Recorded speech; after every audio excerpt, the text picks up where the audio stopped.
Shalom Bapak Ibu Saudara terkasih. Kalau kita sudah menikmati hadiratnya lewat pujian, dan sekarang juga kita akan menikmati hadiratnya lewat firman. Saudara, tema firman Tuhan siang hari ini adalah, kok aku semua? Kok aku semua ya? Tapi kok aku semua sesungguhnya enggak begini saudara. Kok aku semua sih? Saudara ya, kebanyakan. Tidak ada di sana sini saudara. Di antariksa saudara. Oke, kita akan baca firman di dalam Mika pasal yang ke-6. Mika pasal ke-6 ayat yang ke-8. Demikian firman Tuhan. Hai manusia, telah diberitahukan kepadamu apa yang baik dan apa yang dituntut Tuhan daripadamu. Selain berlaku adil, mencintai kesetiaan, dan hidup dengan rendah hati di hadapan Allahmu. Saudara, yang dikatakan ini, dan apakah yang dituntut Tuhan daripadamu selain berlaku adil.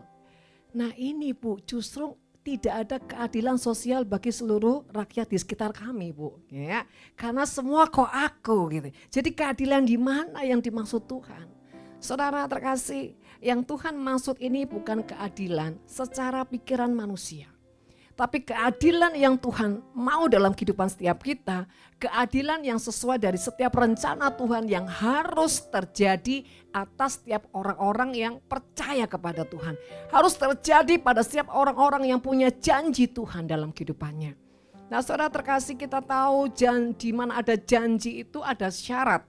Ya. Janji tidak akan berlaku saudara tanpa syaratnya harus dipenuhi saudara. Dan saudara terkasih, dikatakan ya, yang dituntut Tuhan itu selain berlaku adil, mencintai kesetiaan. Yang adilnya kita taruh dulu saudara. Nanti kita akan bahas di yang terakhir. Tapi kita mau bahas dulu mencintai kesetiaan. Saudara yang terkasih, ketika kita mencintai seseorang, kita akan lakukan apapun, bahkan berkorban apapun demi orang yang kita cintai. Kecuali kalau saudara belum pernah merasakan dicintai, saudara akan bingung, blow on dan enggak tahu harus bagaimana saudara. Tapi kalau saudara pernah merasakan dicintai, saudara dicintai ini bukan hanya bicara masalah kekasih saudara ya, tapi bicara sahabat ya, bicara persahabatan, bicara pertemanan, bicara keluarga, saudara bicara orang tua dan anak-anak dengan orang tua. Ketika kau merasa kau pernah dicintai, bahkan kau sangat dicintai, maka di situ ada sesuatu yang beda saudara ya. Apalagi kalau kita mencintai saudara ya, kalau kita mencintai apapun yang kita korbankan, kita nggak pernah mikir saudara. Kenapa? Karena besar rasa cinta itu kepada seseorang saudara, sehingga kita lakukan apa saja, bahkan tidak merasa itu sebuah pengorbanan. Nah Bapak Ibu yang terkasih dalam nama Tuhan, bicara mencintai kesetiaan itu saudara, bukan hanya kesetiaan kosong yang sering kali saya katakan, tapi kesetiaan yang punya bobot, yang punya kualitas saudara. Bahkan kesetiaan yang benar-benar punya nilai-nilai, bahkan yang tidak bisa ditukar dengan apapun. Saudara, mencintai kesetiaan itu artinya mencintai setiap didikan Tuhan. Mencintai setiap pembentukan yang Tuhan mau kita kerjakan. Bahkan mencintai setiap kemurnian yang Tuhan izinkan kita lewati. Saudara, supaya kita menjadi emas-emas yang murni di akhir zaman ini saudara. Dan dikatakan dan hidup dengan rendah hati di hadapan Allahmu. Kalau tadi mencintai didikan, mencintai pembentukan Tuhan, mencintai setiap pemurnian yang Tuhan izinkan saudara. Mencintai apapun yang Tuhan izinkan, kita harus melewati tanpa ada pemberontakan, tanpa ada kemarahan, tanpa ada sungut-sungut, bahkan saudara tidak menyimpan ya, sifat-sifat atau reaksi-reaksi hati yang membenci Tuhan. Bapak Ibu Saudara terkasih, ketika kita belajar menjadi orang yang mencintai didikan Tuhan, ada banyak sekali keuntungan. Ada banyak bahkan kemuliaan yang yang kita terima daripada Tuhan. Salah satunya adalah kita pasti diubahkan. Kita tidak akan sama lagi dengan hidup kita yang lama. Yang kedua saudara, ketika kita diubahkan, masuk dalam didikan Tuhan, masuk dalam pemurnian, masuk dalam pembentukan Tuhan saudara. Bahkan saudara, di aura hati kita, di roh kita saudara, ada otoritas, ada kuasa yang dunia tidak akan pernah bisa menandinginya saudara. Otoritas apa itu saudara? Yaitu otoritas sifat-sifat Tuhan. Karakter-karakter Kristus yang dunia tidak bisa memberikannya. Yang ketiga, keuntungan apa ketika kita ada dalam pembentukan daripada Tuhan, saudara? Yaitu kita punya akses di mana Tuhan dan kita tidak akan terpisahkan. Kapanpun kita mau bicara, kita butuh Tuhan, kapanpun saudara. Karena apa? Kita selalu membuka hati kita dan membiarkan kehidupan kita dibentuk menjadi serupa dengan pribadinya, dengan karakternya, dan membiarkan setiap kedagingan kita terus dilucuti, dimatikan. Sehingga yang roh ini saudara terus mengalir dan memenuhi hidup kita. Sehingga firman Tuhan berkata, hidupku bukanlah aku lagi, melainkan Kristus yang tinggal dan hidup di dalam aku. Jadi yang memerintah hidup kita bukanlah kita lagi. Kita tidak lagi punya kehendak-kehendak kita, tetapi kehendak Tuhan, kehendak Bapa, bahkan selera-selera kita. Bukan lagi menjadi selera kita, tapi selera Tuhan. Selera seperti apa saudara? Selera yang selalu mencintai kebenaran. Selera yang selalu mencintai sebuah pengabdian. Selera yang selalu menikmati sebuah korban yang diletakkan di kaki Tuhan. Karena cinta. Nah, saudara terkasih, di Matius pasal yang ke-5 ayat ke-20. Maka aku berkata kepadamu, jika hidup keagamaanmu tidak lebih benar. Ya, saudara, bukan lebih baik saudara, lebih benar. Ya, kalau benar pasti baik, baik belum tentu benar. Daripada hidup keagamaan ahli-ahli Taurat dan orang-orang Farisi, sesungguhnya kamu tidak akan masuk ke dalam kerajaan surga. Jadi ini tujuan daripada Tuhan. Supaya kita ini dilayakkan saudara untuk masuk dalam kerajaan surga. Tuhan tidak mau kita ini menjadi orang-orang yang agamawi. Hidup kekristenan kita hanya sejarah ritual. Sebuah keagamaan, sebuah kebiasaan saudara. Tapi dikatakan ya, jika hidup keagamaanmu tidak lebih benar.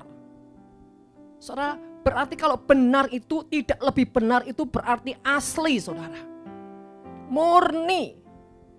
Kebenaran bicara keaslian, kemurnian yang tidak ada sesuatu yang ditutup-tutupin saudara. Bahkan bicara apa adanya. Saudara terkasih, karena banyak yang baik itu tapi palsu. Tapi kalau yang benar pasti murni, ya pasti tidak ada sesuatu yang ditutupin saudara apa adanya. Ya, sehingga apa saudara? Supaya kita bisa layak untuk apa? Masuk dalam kerajaan surga. Jadi saudara terkasih, kita adalah orang-orang yang sejujurnya dipersiapkan Tuhan, didandani, dibereskan, dibersihkan, dibentuk, diukir bila perlu. Kalau kita harus punya nilai kemuliaan Tuhan. Saudara, tentunya semua ini harus melewati proses yang tidak mudah dan tidak sedikit atau tidak sebentar. Saudara, semua proses yang kita lewati sesuai kadar kedagingan dan roh yang mengikat di dalam kita. Kalau kedagingan kita terlalu kuat, roh yang mengikat terlalu kuat di dalam kita, belum lagi unsur-unsur pemberontakan kita. Jadi saudara terkasih, supaya kita tidak menjadi orang yang berputar-putar, sadarilah keadaanmu. Bahkan saudara, kalau di dalam profetik itu intinya adalah pemetaan hidupmu. Jadi pemetaan hidup itu adalah sadari kamu ini seperti apa kondisinya, latar belakang keluargamu, keturunan dari atasnya seperti apa, sehingga aku mewariskan apa. Ketika kau sadar apa yang sudah diimpartasikan dari leluhur, dari orang tuamu, dan itu sesuatu yang negatif, engkau harus bisa bereskan, engkau bisa cabut dan engkau membereskan dan memutuskan di depan Tuhan. Jadi saudara terkasih, sebab itu kita harus menjadi orang yang sadar. Kekristenan itu saudara identik dengan yang namanya kematian daging. Saudara tahu kris, ya, bukan kris Pak Manu sama saudara. Kris itu bicara satu senjata yang tajam, yang ujungnya untuk membelah, membersihkan. Ya, saudara terkasih, Kristus untuk apa? Membabat, menusuk semua kedagingan kita. Sampai kita menjadi orang-orang yang tulus, bersih. Bahkan tidak ada dakwaan di dalam kehidupan kita. Benar-benar merdeka. Kenapa saudara? Karena seseorang tidak akan pernah bisa melayani dan menjadi berkat kalau hidupnya tidak merdeka. Rohnya tidak bisa lepas dari setiap dakwaan iblis kalau jiwa rohnya belum merdeka. Saudara terkasih, mari selanjutnya kita akan baca Matius 5 ayat 7 dan 9. Sampai 9. Berbahagialah orang yang murah hatinya karena mereka akan beroleh kemurahan. Berbahagialah orang yang suci hatinya karena mereka akan melihat Allah. Berbahagialah orang yang membawa damai karena mereka akan disebut anak-anak Allah. Saudara, berbahagialah orang yang murah hati. Mereka akan beroleh kemurahan. Jadi saudara, ini syarat yang utama. Kita harus menjadi orang yang murah hati. Orang yang murah hati, saudara, orang yang segala sesuatunya itu pasti punya kerelaan. Orang yang murah hati, orang yang segala sesuatunya siap untuk merendahkan dirinya. Orang yang murah hati tidak akan berpikir panjang untuk sesuatu yang baik, apalagi untuk Tuhan. Saudara, tanpa kita punya kemurahan hati, kita akan susah loh dibentuk Tuhan. Kita akan susah untuk mencapai satu destiny atau tujuan hidup yang sudah ditetapkan Tuhan. Dengan kemurahan hati, kita akan menjadi orang yang mudah lapang hati. Ya, tidak menyimpan sesuatu, tidak memendam sesuatu. Nah, dikatakan berbagai orang yang suci hatinya, mereka akan melihat Allah. Saudara, sebelum mereka disucikan, ya, mereka harus punya syarat orang yang punya kemurahan hati. Karena kesucian itu, saudara, pintu gerbangnya adalah kemurahan hati. Pintu gerbangnya adalah sebuah ketulusan. Pintu gerbangnya adalah kerendahan hati. Seseorang tidak akan pernah bisa dikuduskan, disucikan Tuhan kalau tidak ada kemurahan hati, kalau tidak ada ketulusan, kerendahan hati. Tidak bisa, saudara.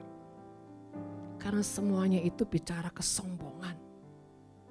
Ya, saudara, kalau kita disucikan supaya kita menjadi orang yang mudah untuk mengalami Tuhan. Ketika daging kita dibabat Tuhan habis, maka kekudusan Tuhan secara otomatis akan turun memenuhi hidup kita. Dan saudara, saat kita benar-benar menjalani sebuah proses yang terus dibersihkan, secara otomatis juga yang ilahi akan turun tanpa harus kita berteriak-teriak. Karena apa? Kita membarter semua kedagingan kita. Kita barterkan demi yang ilahi kita terima. Saudara, bahkan dikatakan berbagai orang yang membawa damai. Dalam kesesakan, dalam kondisi apapun, dia menguasai dirinya. Dia menahan segala sesuatu, bukan dengan terpaksa. Tetapi saudara, dia tahu bahwa dia harus mengendalikan dirinya. Supaya apa? Unsur kedagingannya akan mudah diremukkan, dibabat, dihabiskan. Dengan demikian, orang yang bisa melakukan penguasaan diri, hatinya akan jauh lebih damai dengan orang yang mudah untuk frontal, saudara. Sebab itu saudara terkasih, mari dikatakan orang yang membawa damai itu selalu bahagia. Karena kemanapun dia pergi, dimanapun dia ada, damai Tuhan akan memperkaya hatinya, akan menemani hidupnya sekalipun dia sendiri, saudara. Ada pujian. Saat ku sendiri, tiada seorang pun yang menematikanku seperti Kau Tuhan. Saat ku berjalan dalam lembah Ku percaya Kau selalu sertaku. Bahkan di dalam kesendirian pun saudara, dia akan merasa tenang, akan merasa damai. Karena apa? Dia tahu ada tangan Tuhan yang kuat yang menyertai hidupnya. Bahkan ketika manusia meninggalkan dan mengkhianatinya pun, dia tidak pernah merasa sendiri. Karena ada pribadi Tuhan yang selalu menyertai hidupnya. Ada kedamaian, ada sebuah ketenangan yang luar biasa yang tidak bisa diungkapkan dengan kata-kata. Sebab itu saudara, berbahagialah kalau orang bisa menguasai dirinya dan menjadi tenang, maka kedamaian itu akan menyertai hidupnya. Nah saudara terkasih, nah kita mulai sampai di puncak tema siang hari ini. Oke, kita akan baca dalam Ulangan 28 ayat 8. Tuhan akan memerintahkan berkat ke atasmu di dalam lumbungmu dan di dalam segala usahamu. Ia akan memberkati engkau di negeri yang diberikan kepadamu oleh Tuhan Allahmu. Ini dikatakan janji berkat. Siapapun kita anak-anak Tuhan, pasti dalam hidup kita punya janji Tuhan. Jadi anak Tuhan yang benar pasti punya perjanjian-perjanjian dengan Tuhan. Dan kalau perjanjian ini bicara berkat saudara, maka saudara, namanya perjanjian itu ada syarat. Dan syaratnya itu harus kita lakukan. Kalau Tuhan mengatakan, Tuhan akan memerintahkan berkat ke atasmu, di dalam lumbungmu dan di dalam segala usaha. Segala saudara, bukan sebagian, segala. Bahkan dikatakan ia akan memberkati engkau di negeri dan yang diberikan kepadamu oleh Tuhan Allahmu. Artinya saudara, kalau Tuhan tuh ingin memberkati kita limpah, berarti di dalam berkat tadi saudara, ada bagian-bagian yang harus kita lakukan. Contoh, kalau kita ingin menuai, kita harus menanam. Itu hukum roh. Saudara, hukum timbal balik. Bahkan hukum dunia juga berlaku. Setiap orang yang ingin menuai, dia harus menanam terlebih dahulu. Saudara, kalau Tuhan kalau Tuhan punya janji atas hidup kita, engkau akan diberkati. Engkau akan dipakai Tuhan, bahkan seperti Yusuf di akhir zaman. Wah, saudara, kita tahu semua Yusuf seperti apa. Yusuf bukan hanya diberkati secara jasmaninya, tapi karakter jiwa rohnya saudara diubahkan. Tapi saudara tahu, ada proses yang Yusuf harus lakukan. Proses yang sangat panjang. Bahkan proses-proses yang sangat menyakitkan. Saudara, Yusuf itu punya saudara-saudara yang lain. Tapi kenapa? Kenapa dia yang harus mengalami penganiayaan dalam tanda kutip saudara? Jadi saudara, kalau Yusuf mau bilang secara daging, Tuhan mendingan saya nggak dapat mimpi dari Tuhan. Saya nggak dapat pernyataan daripada Tuhan. Buat apa semua mimpi, pernyataan, buat apapun saudara.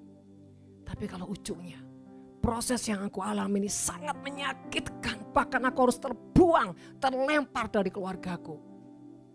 Bahkan yang melakukan bukan orang luar saudara, orang di dalam sendiri. Ini yang seringkali tidak disadari oleh setiap anak-anak Tuhan. Proses itu tidak mungkin dari luar. Proses itu Tuhan kerjakan selalu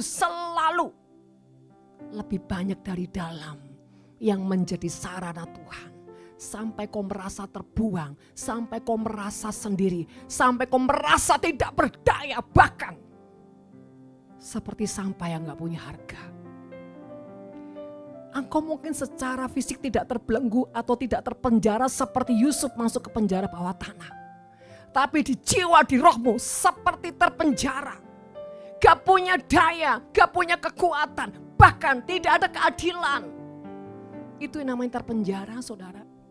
Dan bertahun-tahun kau lewati ketidakadilan sosial bagi seluruh wilayah hidupmu sendiri saudara. Jadi engkau selalu berkata, kenapa harus aku? Saudara,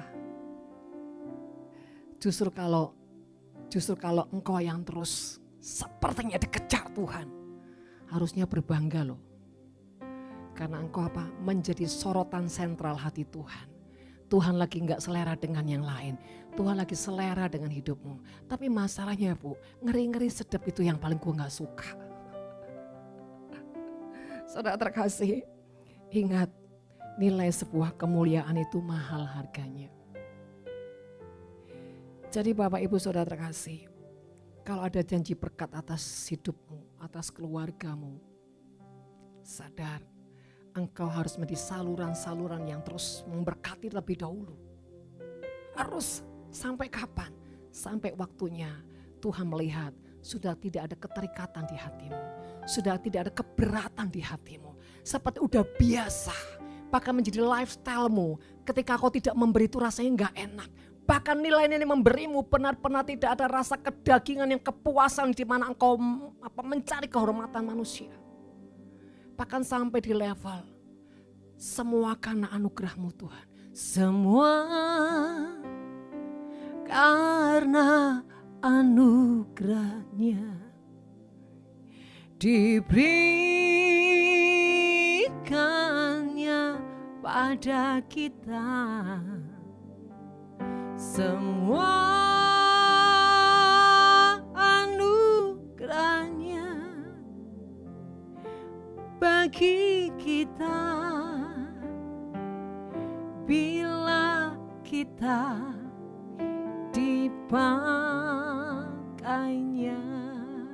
Barang siapa yang mau dipakai Tuhan, dia akan lebih dahulu dipersiapkan. Dia akan dibersihkan, dibabat habis. Supaya tidak ada lagi unsur-unsur kedagingan dan kutuk-kutuk yang mengikat dalam hidupnya. Tuhan mau memastikan saudara dan saya ini adalah orang-orang yang jiwa rohnya benar-benar sudah dimerdekakan. Sehingga saudara punya kapasitas roh yang tidak terbatas. Sehingga apapun yang percayakan dalam hidupmu dan semuanya bisa berjalan dengan baik. Itu tujuan daripada Tuhan. Tidak ada penghambat-penghambat di jiwa, di rohmu tidak ada. Apalagi mencuri kemuliaan Tuhan. Dan itu saudara butuh proses yang sangat panjang. Dan saudara terkasih, saya selalu memperhatikan ya, orang-orang yang dipakai dalam rencana Tuhan tertentu. Selalu ada proses-prosesnya. Dan saudara sejauh apa dan sebesar apa saudara. Proses orang-orang tersebut tergantung destiny yang Tuhan percayakan. Kalau engkau akan dipercaya Tuhan sebagai pemimpin besar, maka prosesmu itu akan juga panjang dan lama seperti coki-coki. Coki-coki emang sedikit saudara ya. Artinya prosesnya itu enggak bicara setahun, 2 tahun, bila perlu puluhan tahun saudara. Tapi ada level-level yang membuat engkau terus naik dan tidak turun. Bahkan sampai ujungnya engkau menjadi kepala dan bukan ekor. Ada proses saudara yang membawa engkau naik ketika hatimu itu tulus dan percaya. Saudara terkasih, pada saat saya kenal Tuhan, itu juga langsung tiba-tiba saudara proses berjalan. Ya, proses berjalan bukan nanti besok. Begitu dibaptis pulang langsung diar saudara. Dan terus saudara. Sampai masuk pernikahan terus saudara. Sampai ujungnya saya punya anak 4, baru saya tahu. Ternyata rencana Tuhan ingin memberikan saya sebuah visi dalam kepemimpinan. Sebab itu Tuhan izinkan proses yang dilewati. Yang ujungnya semua menghancurkan semua. Karakter saya yang buruk, sifat-sifat saya yang liar, yang tidak bisa dikendalikan. Ego, kesombongan apapun saudara. Pemberontakan, bahkan warisan-warisan keturunan dari sifat karakter yang dari atas harus dibabat sama Tuhan. Sehingga tidak ada lagi kata aku. Saudara, dan saya ingat pada saat Tuhan proses saya di sebuah gereja yang ketika saya ditolak semua pelayanan, bahkan sampai menjadi pendoa aja ditolak. Udah kebangetan gak saudara? Menjadi pendoa aja ditolak. Akhirnya terakhir lowongan itu ada sebagai OB saudara di gereja. Dan 4 tahun saya jalanin itu. Saudara, itu bukan perjalanan yang mudah. Bangku-bangku gereja yang seperti di bangku gereja Katolik yang panjang kayu jati saudara. Yang dimana seperti harus dibersihkan setiap lapis demi lapis. Dan benar-benar Tuhan mau semuanya. Tidak ada debu yang menempel bahkan sedikit pun. Dari semua sarana musik sampai mimbar semua harus bersih, jendela-jendela yang tinggi-tinggi harus naik saudara ke tangga-tangga itu. Sampai 4-5 jam membersihkan gereja itu dalam sekali membersihkan. Saudara, pada saat sudah bersih nanti anak-anak youth datang saudara. Hujan-hujan masuk saudara. Mereka kayak orang nggak punya otak, tapi punya sebetulnya saudara. Kemarahan saja ketika kemarahan saya itu ada, saya bilang ini orang kayak nggak punya otak ya. Padahal itu emosi saya. Tuhan bilang otak masih ada pada mereka. Kamunya aja yang emosi. Oh ya ampun Tuhan. Jadi saudara udah dibersihin, saya udah merasa, saya udah selesai dan saya tuh duduk di bawah mimbar dan saya bilang terima kasih Tuhan, dan berapa saya menyembah sampai nangis sampai apa, saya bilang Tuhan terima kasih. Begitu saya berdiri mereka masuk, waduh udah. Sakitnya tuh di sini di dalam hatiku saudara. Tapi dulu nggak ada lagu itu saudara ya. Adanya apa? Daripada sakit hati mending sakit gigi saudara ya. Pada saat itu saudara. Jadi ketika saya mau marah Tuhan bilang layakkah engkau marah? Tek saudara. Wah bener-bener ini ya. Diproses sampai. Cuman bilang gini sorry. Tapi jalan terus saudara, bayangin. Kok gampang aja saudara ya. Tapi tak berdaya. Akhirnya saudara udah. Saya tunggu mereka selesai latihan. Saya harus nunggu mereka 3 jam lagi saudara. Karena apa? Nanti kalau saya tinggal mereka kotorin lagi, aduh. Karena besok pagi ibadah jam 7 saudara. Ya waktu itu masih di gereja GPT. Jadi saya tunggu mereka sampai saudara, mereka latihan tuh jam 10 dan saya harus bersihkan lagi. Saudara terkasih, sampai yang ujungnya itu enggak ada kemarahan. Bahkan sampai ujungnya Tuhan mau. Semuanya itu cuma ketulusan. Sampai ujungnya saudara ketika mereka mau latihan pun saya tanya, nanti latihan apa enggak? Saudara. Dan mereka tuh selalu tidak jelas karena tergantung moodnya. Kalau moodnya mau latihan enggak saudara. Ya, jadi saya ya udah gambling tapi tetap memang saya percaya. Itu kalau secara otak saudara, ini orang kurang ajar ya, memang sengaja ya. Tapi ketika Tuhan berikan saya hikmat, udahlah apapun itu pasti kehendak Tuhan. Ya udah saya bersihin saudara. Ya sama seperti itu. Ketika udah mau selesai mereka datang. Dan itu bertahun-tahun seperti itu. Sampai ujungnya Tuhan bilang sama saya, sampai di mana kau nggak punya rasa sakit hati. Bahkan saudara, ketika mereka latihan, saya di bawah bikinin mereka minum teh apa-apa, saya sodor ke mereka. Dan sudah bubar, mereka tinggalin gelas-gelasnya. Ajaib saudara ya. Mau nggak saya bikinin teh tapi tuntutan kasih, ya udahlah.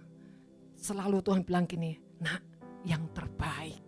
Tuhan tuh selalu gitu, nggak suka levelnya tuh cuma biasa. Nanti ini selesai, Tuhan bawa lagi level. Nanti ini selesai, Tuhan bawa. Memang gitu saudara, benar-benar sampai hati ini bukan digaruk saudara ya, dibabat ya.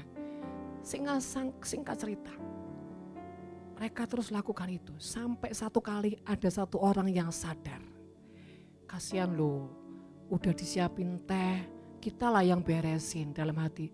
Oh Yesus Tuhan perlu 3 tahun untuk seperti ini. Saudara terkasih, tapi itu pun saudara, Tuhan itu menggelitik lagi. Bilang gak usah, saya aja. Loh saudara, Tuhan itu gitu. Suka bawa kita apa? Terus naik dan tidak turun. Saudara, gak suka Tuhan kalau selera-selera turun. Jadi kalau kau selalu dibawa naik turun, bukan Tuhan saudara. Tuhan tuh selalu misalkan ada orang yang mau, saudara bilang gini, sudahlah saya aja. Kenapa saudara? Itulah Tuhan. Memastikan sampai kita tuh seberapa sih. Saudara singkat cerita, sampai ujungnya saya tahu kenapa Tuhan tidak izinkan saya. Karena saya tinggal 3 bulan setelah itu. Setelah itu Tuhan bilang, selesai nak, tempatmu di sini. Tuhan bawa saya naik. Tuhan bawa saya ke level yang berbeda. Ternyata kemarin di situ sebuah proses. Saudara terkasih, saya nggak bisa bilang gini, kok aku semua? Kok semua aku? Kok selalu aku? Baguslah kalau kau nggak punya saingan. Berarti apa? Engkau menjadi sorotan mata dan hati Tuhan. Kau tidak punya saingan. Jadi Bapak Ibu Saudara, kalau kau belum pernah merasakan mengalami sampai ke titik yang namanya semuanya tuh kok aku Tuhan, engkau masih ada di pelataran. Ya, maaf. Ya, Karena apa? Di pelataran masih banyak saingan saudara ya. Nah, tapi kalau kau sudah di level yang saat ku sendiri, tiada seorang pun yang memperhatikanku seperti kau Tuhan. Kenapa saudara? Kalau sampai masih diperhatikan orang, berarti daging kita masih kuat. Kadang-kadang kan ada sih orang itu yang mau mengerjakan sambil lihat kanan kiri. Kalau ada yang melihat diri saya dan mengatakan, kamu luar biasa, puji Tuhan, lumayan. Saudara, jangan cari kehormatan orang, jangan cari penyanjungan manusia, maka engkau belum lulus di mata Tuhan. Bahkan sampai jangankan orang menyanjung, bila perlu dikasih lebih parah lagi saudara. Bahkan bila perlu tidak dihargai, itu cawan yang luar biasa. Saudara terkasih, jadi saudara kalau saudara ingin menjadi orang yang favorit di hati Tuhan, pastikan saudara tidak punya saingan dalam proses yang sedang kau lewati. Bahkan engkau tuh akan semuanya sendiri. Ya, jadi saudara terkasih, mulai sekarang kalau ada saingannya, bilang Tuhan, aku mau sendiri. Yang penting hatimu tulus ya, bukan mau serakah ya saudara ya. Yang selanjutnya dikatakan ayat 9. Tuhan menetapkan engkau sebagai umat yang kudus seperti yang dijanjikan dengan sumpah kepadamu. Jika engkau berpegang pada perintah Tuhan Allahmu dan hidup menurut jalan yang ditunjukkan. Saudara, garis bawahi berpegang pada perintah Tuhan. Bukan berpegang kepada perintah manusia. Artinya apapun yang kita lakukan, Kolose 3:23, lakukan seperti untuk Tuhan, bukan untuk manusia. Selama apa yang kau lakukan untuk manusia, engkau akan kecewa, engkau akan jadi orang yang terus tidak pernah bisa bangkit. Kenapa? Fokusmu hanya kepada manusia. Tapi kalau kau lakukan untuk Tuhan, engkau enggak peduli apa reaksi manusia, apa balasan manusia, apapun yang manusia lakukan kepadaku, aku tidak peduli. Sampai engkau enggak merasa ada yang sakit di hatimu. Ketika kau diabaikan, ketika kau tidak dihargai, bahkan sebaliknya mungkin lebih parah. Sampai kau tidak merasakan itu. Karena apa? Semua yang kau lakukan itu hanya untuk Tuhan. Bukan untuk manusia. Bapak, Ibu, Saudara terkasih. Jadi intinya dalam hidup ini, kalau engkau punya proses perjalanan yang dimana kau harus lewati, kau punya sebuah tanggung jawab, kau punya sebuah apapun itu yang Tuhan mau kau kerjakan, dan sepertinya tidak ada satupun orang bisa mengerti saya, bahkan tidak peduli saya, bahkan apapun yang saya kerjakan selalu dibilangnya itu jelek, selalu dihujat, selalu semuanya. Saudara, ingat, Tuhan sedang fokus membersihkan hatimu untuk sebuah rencana yang besar. Tuhan juga pernah izinkan, saya tidak punya pembantu saudara, semua saya. Tapi saya enggak pernah bilang sama suami saya, kok saya terus sih? Enggak. Ada banyak hal saudara. Ketika itu harus saya kerjakan sendiri, bahkan bukan cuma tidak ngomel, bukan cuma tidak ikhlas, bahkan di dalam melakukan kesendirian itu saya menikmati Tuhan yang luar biasa. Jadi harus sampai ke level ketika kau sendiri melakukannya, justru engkau berjumpa dengan Tuhan. Bahkan justru sampai Tuhan berkata, engkau hamba yang baik dan setia, karena engkau tidak pernah mengeluh mengerjakannya. Engkau selalu tulus melakukannya. Bahkan engkau selalu berkata, Tuhan, apalagi yang kau mau. Saudara, ketika saudara ada di seperti itu, engkau sedang ada di ruang Maha Kudus Tuhan. Penyembahan yang terbaik itu bukan ketika kita nyanyi, bukan ketika kita menyembah bahasa roh. Penyembahan yang terbaik ketika kita memberi korban yang di luar kemampuan kita. Tapi Tuhan berikan kita kemampuan, kesanggupan. Dan disitulah kita tahu semua karena anugerah Tuhan.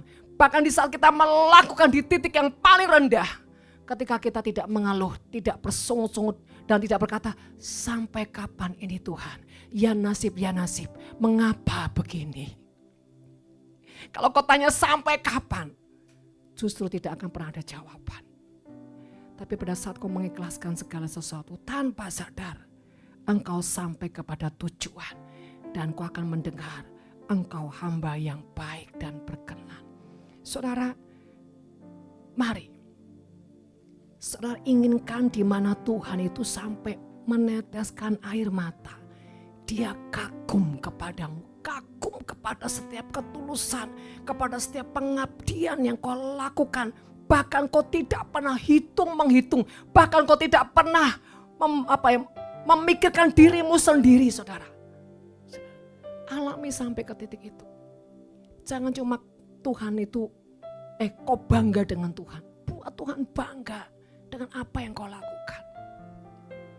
Saudara yang terkasih, kembali. Ketika kau melakukan segala sesuatu, Tuhan izinkan itu sendiri kau lakukan. Bahkan dalam penderitaan apapun yang bertubi-tubi. Tuhan, saya tuh udah begini, tapi kenapa ya masih ada begini. Percayalah, sejauh kau sudah lakukan bagianmu dan kau tulus melakukannya, ada sesuatu kemuliaan yang besar di balik salib yang kau alami. Jadi Bapak Ibu Saudara terkasih, sadari setiap saudara dan saya itu punya perjanjian dengan Tuhan, punya rancangan Tuhan yang luar biasa. Sebab itu jangan salah persepsi dengan Tuhan, jangan salah bereaksi, apalagi ketika mau melakukannya dengan bersungut-sungut. Ya. Saudara, kemarin juga ada anak rohani saya bilang, saya ini melakukannya, tapi saya itu nggak punya hati. Ya udah saya lakukan, nggak apa-apa. Memang kita semuanya awalnya nggak ada hati. Omong kosong lah saudara. Kalau kita tuh melakukannya selalu punya hati. Tapi kita harus melatih kedagingan kita tetap taat sama Tuhan. Memang awalnya tuh kita nggak punya hati. Tapi karena kita terus meningkatkan kesadaran bahwa saya mau yang terbaik Tuhan. Saya nggak mau dan nggak suka kemunafikan ini. Kau tahu Tuhan banyak kelemahan saya ini, Tuhan mengganggu saya. Terus bergulat sambil kau tetap taat, sambil kau matikan kedaginganmu, lebih memprioritaskan Tuhan daripada kedaginganmu. Nanti saat waktunya Tuhan sedang mengubah hatimu menjadi orang yang diberikan hati. Jadi saudara tidak perlu menjadi putus asa kalau awal kau berangkat kau tidak punya hati. Terus saja lakukan sampai itu menjadi lifestyle hidupmu. Sampai menjadi gaya hidup. Ketika kau tidak lakukan, ada sesuatu yang kurang, ada sesuatu yang tidak enak, ada sesuatu yang tidak sejahtera. Sampai ujungnya Tuhan bawa engkau ke level kau diberikan hati yang bisa dipercaya. Jadi saudara terkasih, hidup ini perlu dilatih. Dilatih untuk apa? Taat sama Tuhan. Dilatih untuk apa? Mematikan kedagingan. Dilatih untuk apa? Punya integritas. Sebab saudara, segala sesuatu tidak akan pernah bisa menjadi besar. Segala sesuatu tidak akan bisa dipercaya Tuhan tanpa melewati proses yang sifatnya adalah tekun dan terus. Jadi saudara terkasih, perjalanan itu akan membuat kau punya nilai ketika engkau terus melakukannya dengan ketekunan. Dan ketekunan yang disertai sebuah ketulusan. Sekalipun ada banyak yang tidak mengerti. Saya pun juga bodoh. Banyak hal yang saya tidak mengerti. Kalau intinya cuma saya tuh gini. Ya cuma percaya saja. Ke depan mau gimana saya banyak nggak ngerti. Awal saya berangkat saya juga banyak nggak ngerti saudara. Saya juga banyak nggak ngerti, nggak tahu apa-apa. Ketika Tuhan suruh live streaming udah jalan. Walaupun dalam hati Tuhan saya juga mengukur kemampuan saya. Saya juga mengukur diri saya nih siapa. Tapi Tuhan katakan taat saja, taat. Saudara tahu ketika live streaming yang ikut berapa? Cuma 7 orang saudara, cuma berapa? Aduh Tuhan nangis saudara, tapi taat.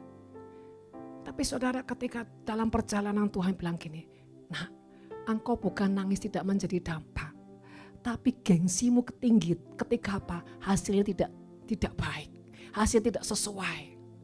Nah saudara, kadang ada selubung yang jahat di balik semua apa yang kita argumentasikan dengan Tuhan. Kalau seandainya begitu live, yang masuk, yang ikut ratusan orang saudara. Wah kita pasti gak akan bilang gini, Tuhan aku gak mau. Omong kosong lah saudara. Jadi saudara saya juga menyelidiki di balik selaput-selaput yang tersembunyi. Saya minta Tuhan bersihkan. Kalau ada kegengsian, harga diri, kesombongan apapun, Bapa Tuhan. Dan itulah saya keputusan untuk apa? Taat. Tuhan suruh apa saya taat. Tuhan suruh apa. Saudara, saya belajar melatih diri saya, hati saya untuk apa? Selalu di titik yang nol. Supaya bisa terus menjaga yang namanya kerendahan hati. Ya, tim Nafir ini masih belepotan, kadang doa pagi masih belepotan saudara.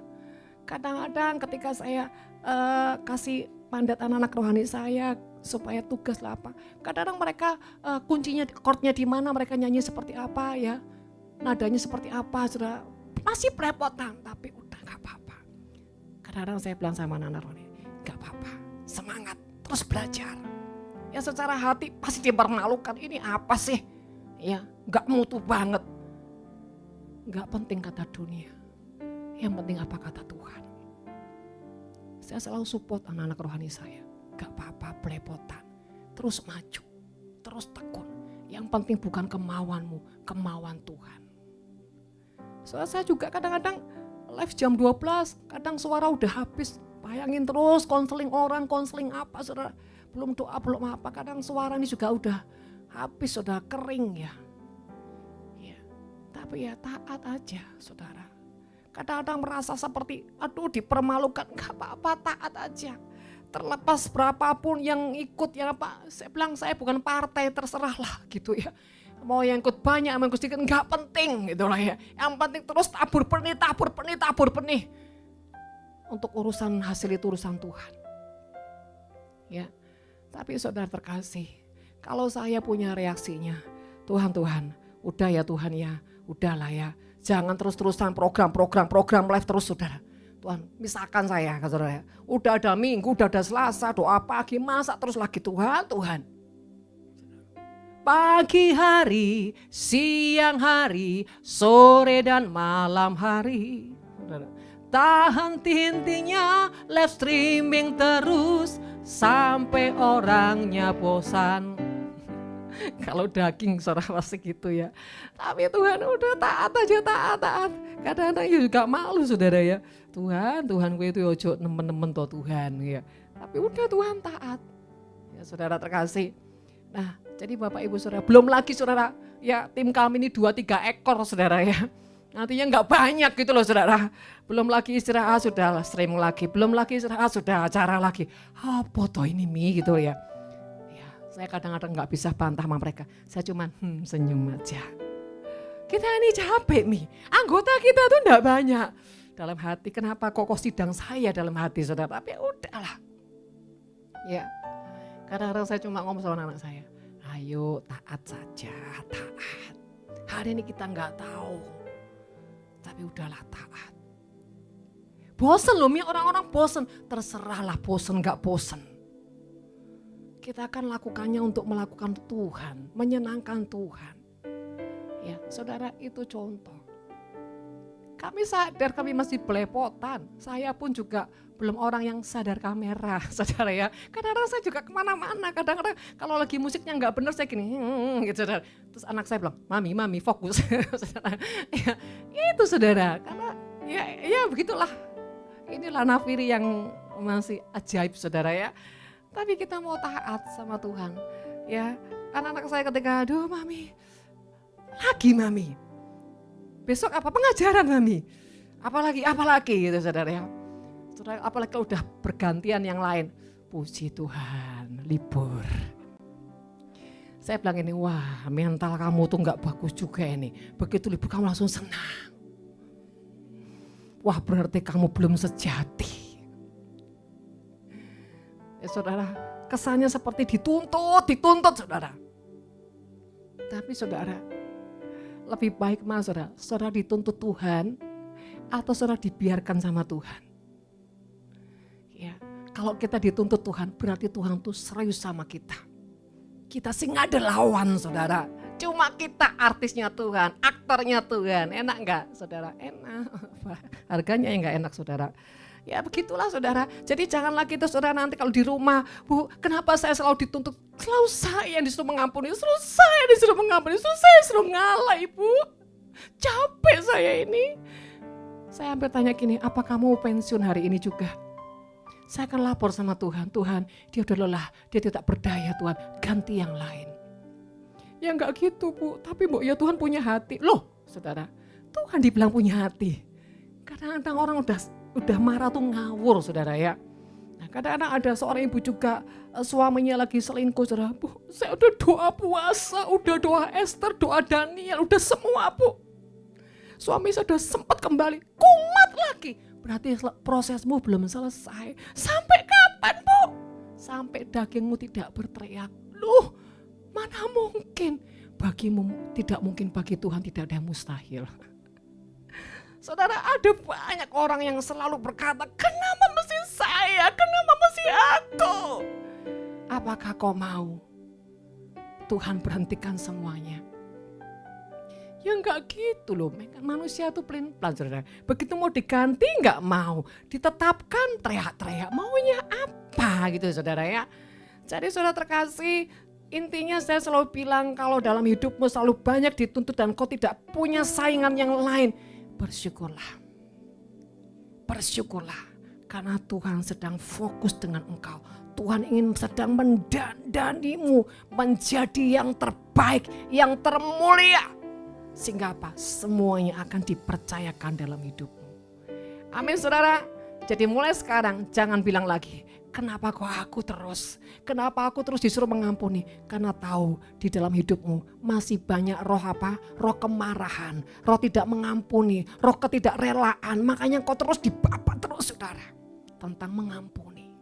Kenapa saya terus yang dituntut Bu untuk menabur? Kenapa enggak adik saya? Kenapa? Karena kau yang punya unsur roh pelit. Makanya Tuhan babat terus sampai kau apa? Merasa tidak ada pelit lagi. Saudara, apa lagi? Kenapa saya terus? Kenapa? Karena kamu malas. Makanya Tuhan tuntut terus kamu. Kenapa saya? Kenapa? Supaya Tuhan ngajarin kamu sebuah komitmen. Karena kamu tuh orang yang tidak pernah bisa komitmen. Setia tekun. Saudara, intinya apapun yang Tuhan izinkan kita lewati dalam proses yang sangat panjang, bahkan hal-hal tertentu sehingga Tuhan membuat kita sendiri melakukannya. Berarti ada satu yang spesial yang Tuhan sedang kerjakan untuk hidupmu, sebuah kepercayaan dan kemuliaan Tuhan. Jadi saudara tinggal buka hati dan jawab. Ku jawab ya, iya. Ku jawab ya, iya. Ku jawab ya Tuhan, ku jawab ya Tuhan, ku jawab ya, iya. Dalam penyembahan yang lembut seperti itu, tapi dalam hati yang penuh sukacita, saudara katakan, suka-sukamu Tuhan, suka-sukamu Tuhan, suka-sukamu Tuhan, suka-sukamu Tuhan. Tapi jangan di mulut aja saudara, benar-benar dari hati ya, suka-sukamu Tuhan. Jadi ketika saudara digenjat, dijebrot, terima kasih Tuhan, terima kasih. Amin. Siap digenjret, siap dijebrot, siap diremukkan, Tuhan tolonglah aku. Ya saudara terkasih, mari kita akan renungkan firman Tuhan dan kita akan akhiri. Dan kembali saudara, dalam hidup ini tidak ada yang kebetulan. Apapun yang sedang kau alami hari-hari ini, bahkan ketika kau sendiri seakan-akan tidak ada yang peduli, tidak ada yang mau ngerti engkau. Di saat itu Tuhan sedang ingin hanya Dia yang mengerti engkau.